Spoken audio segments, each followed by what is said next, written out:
When a curious village boy stumbles upon the forbidden drum, secrets buried for generations start to rise. The villagers grow fearful. The forest stirs, and something powerful begins to awaken beneath the earth. With each beat of the drum, the line between the living and the spirit world fades. The village of Okiri was known for its music. Every morning, the sound of drums filled the air. The people danced, sang, and smiled. The drums were not just instruments, they were part of life. They called the rain, chased away bad spirits, and told stories from long ago.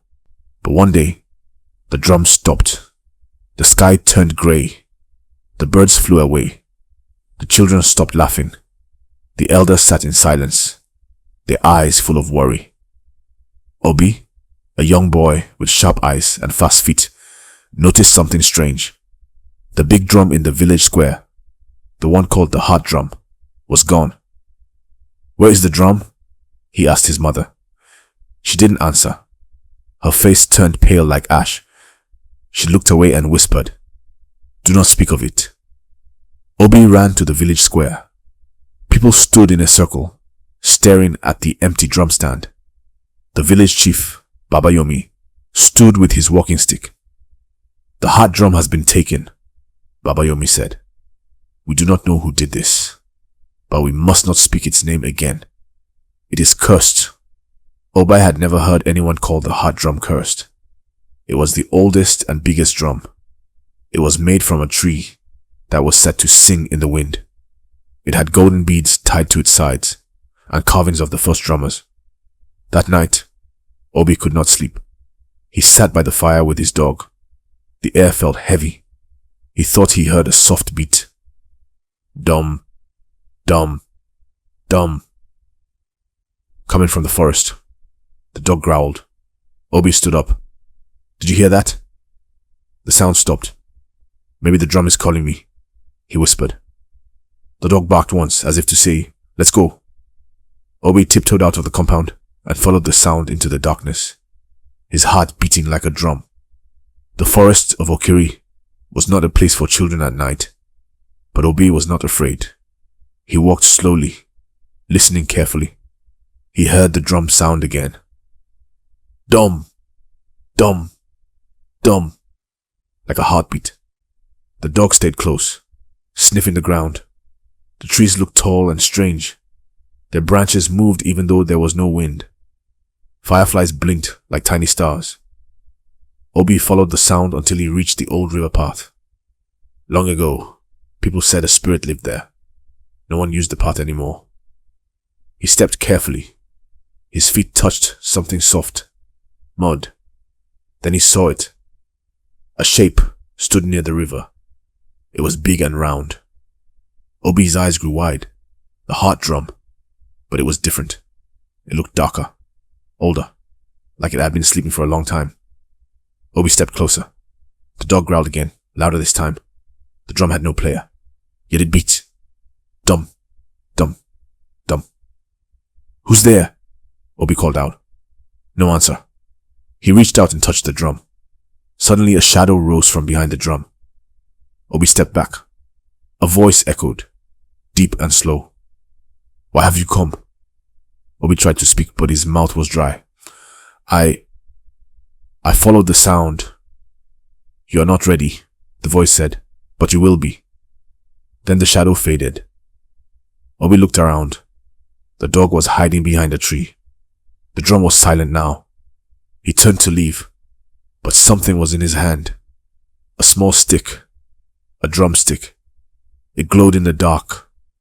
Obi ran all the way home. He didn't know what had happened, but he knew one thing. The heart drum had chosen him. Obi woke up early the next morning. His body tired, but his mind spinning. The drumstick still glowed faintly under his mat. He had hidden it quickly when he came back, but he couldn't stop thinking about it. What did the shadow mean? Why did it say he was not ready? He walked to the river again, but the path looked different. The trail he used last night was gone. The bushes had grown thick, like no one had walked there for years.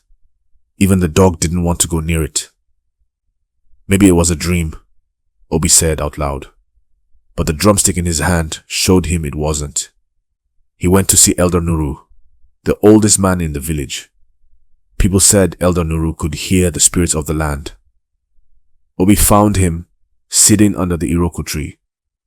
Elder Nuru, Obi said, bowing. The old man looked up with one eye open. You are the drummer's son. Obi nodded. His father had passed away 3 seasons ago, but people still remembered his music. What do you want, child? Obi held out the drumstick. The heart drum called me. I followed the sound. This was in my hand when I came back. Elder Nuru took the stick and touched it gently. His eyes widened. This is not a dream, he said. This is a calling. What does it mean? Obi asked. It means the drum has chosen you, but it also means danger. The drum is awake, and not everyone wants it found. Obi was surprised. What should I do? Elder Nuru leaned closer. You must listen, not just with your ears, but with your spirit. Then he looked around and whispered, Go before others see us, keep the drumstick hidden, and never speak of this to the chief. Obi walked away slowly. The village looked the same, but it didn't feel the same. Something had changed. Something big. That night, Obi couldn't sleep again. He stared at the ceiling of his hut and listened. The village was quiet. Too quiet. Even the crickets weren't singing. Suddenly, a sharp knock came at the door. His heart jumped. He stood up, holding the drumstick close. The dog barked. Another knock. Obi, came a whisper. It's me, Amari.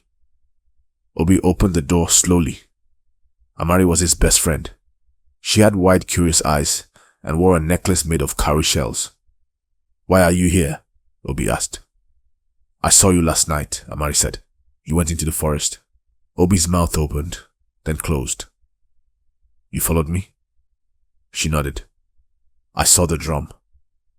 Obi pulled her inside quickly. You must not tell anyone. I won't, she said. But something strange is happening. She showed him her hand. A tiny mark was there, like a spiral, glowing faintly. I touched the drum too, she whispered. Obi's eyes widened. The drum, it marked you. Amari nodded. I've been hearing things since then. Whispers, songs in my head, like someone is trying to talk to me. Obi looked at his drumstick. Maybe we were both chosen. The dog barked again. Outside, footsteps passed. Obi and Amari held their breath. Then a voice came, low and angry. We know the drum has returned. The boy must not reach it. Obi's eyes met Amari's.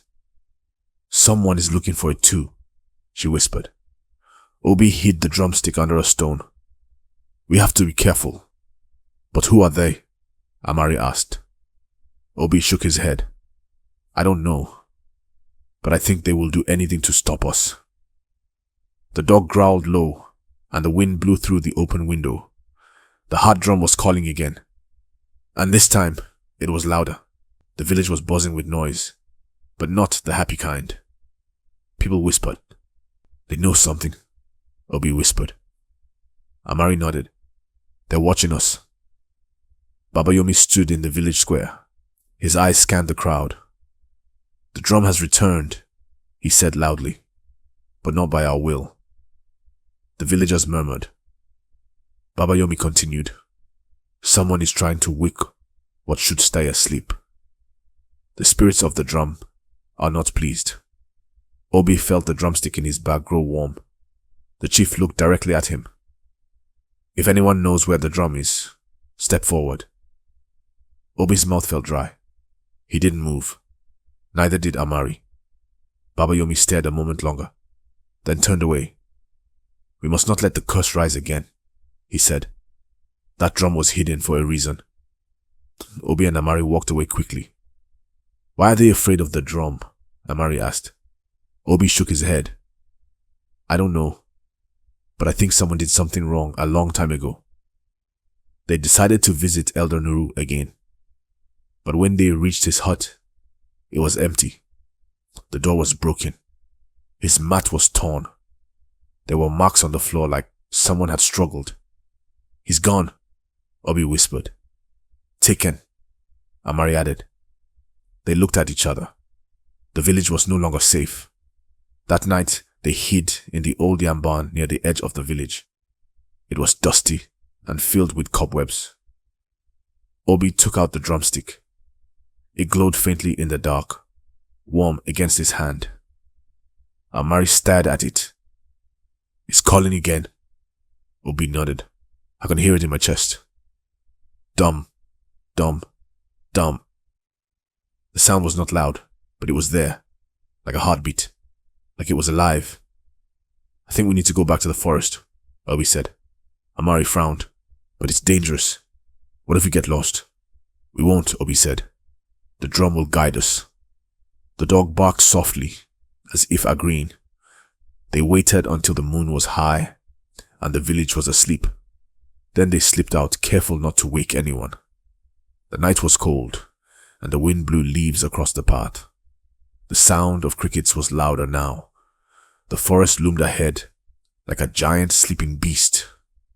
They stepped into the trees, hearts beating fast. Obi held the drumstick out like a torch. It glowed brighter. Amari grabbed his hand. "Don't let go." "I won't." They followed the path from memory, but soon everything looked different. The trees moved.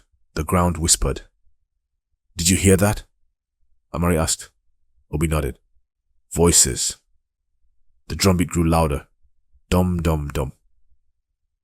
And then, through the trees, they saw it. The heart drum. It stood tall and strong, just like before. But now there was someone sitting beside it. A girl. She looked their age, but her eyes were old. Very old. "I've been waiting," she said. Obi and Amari stepped closer, unsure. "Who are you?" Amari asked. The girl didn't answer right away. She touched the drum gently, and it gave off a soft hum. "My name is Eniola," she said.